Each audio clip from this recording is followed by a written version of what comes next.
I think if anything, I like to be the favorite because I know that I can prove people that I am the favorite and I was rightly chosen as the favorite.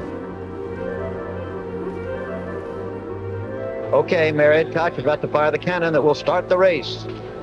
And the great race of New York is underway. Started in 1970, remember, with 126 runners, almost 18,000 out there today. One of the great sights in sport, really. Once across the bridge, they enter the incredible borough of Brooklyn, which embraces about every ethnic group in the world. In Brooklyn, you can go around the world in 80 minutes. The day someone said, aren't you going to stretch? She said, well, a dog doesn't stretch before it runs, does it? But a cat does. Well, in any case, you know, many... Bed-Stuy had a little vial of a prescription drug in case he started to get diarrhea during the race. And this happens. It could be a case of nerves. It's a case of the travel coming from Norway. She just got married a few weeks ago, and I guess she deserves a break. He said the papers treated her as if she was a failure. Really? He is now considered a loser in Norway. Kind of dramatic already. There is Rod in the All Black, as we said, of his native country of New Zealand. They almost always wear that, even on hot days. And of course, black is about the hottest thing you could wear. We had dinner last night. He had a number of beers, kept leaving the table because he had hydrated himself all day. He drank 6 large bottles of mineral water during the day. So he had so much water in him. No one can know what it feels like inside that man's body right now except him. It must be unbelievable. And could this, Marty, be the man they did not know? Well, he's not a winner, a potential winner. We call him a wiener. He's a guy that goes out and takes a lead and hot dogs it for the camera. It always annoys me when people will say somebody is colorless simply because they don't cause trouble. If you have a man like Carlos Lopez, he's a gold medalist. He's going to bring a lot to your race. You have to pay him for that, not only for the excellence that he might achieve in that particular race, you know. You have to pay him for his celebrity status a little bit. They head into quieter streets, as we say, big crowd, but quiet streets with trees, much more residential neighborhood than you see right there. Here in the Williamsburg section, the Hasidic Jews will line the streets trying to understand why so many people waste their time running. I expected the Africans to make their way to the front in the first mile. Now they're in mile 10. It's 26 miles, 385 yards before they finish at the Tavern in the Green in Central Park. A look at some of the spectators. We're going to try to do more of that as we go along. See the balloons that the kids have brought.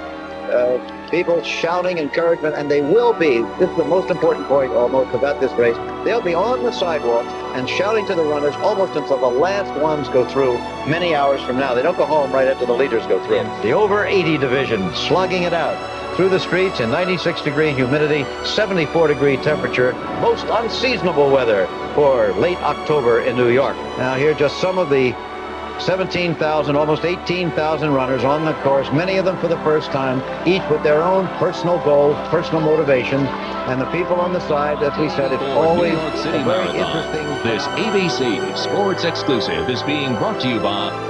Cries of water go out in the streets of Brooklyn. Drinking water is not the only way to hydrate yourself. You need to continually drink even if you're not thirsty.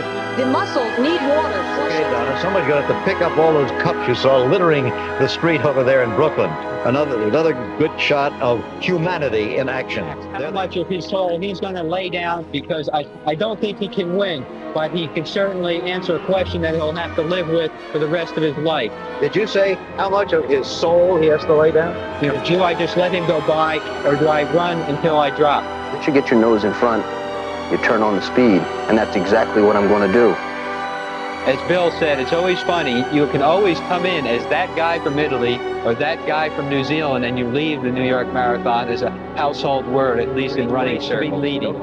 There is so much encouragement there that it's not an effort mentally. And as that second pack comes off the bridge, they will be straining their necks to see how far behind they are. They, of course, well, this is what is meant by the loneliness of the long distance runner. It's not how many people are running next to you, it's the loneliness when you're at this point and you can look from side to side and no one can help you. It's him, he's all alone now, as is Murphy. The crowds won't make too much of a difference here. This is not. The finish line is going to look like a war zone. Think of your family, think of your wife, you know, think of the future, and think of the possibility that you might lose. And many have said this is the time when they really feel high because of the crowd that lines the street. There's over 2.5 million spectators here. You know, And with everybody's mutual encouragement, everybody's able to do much better than they would, by themselves.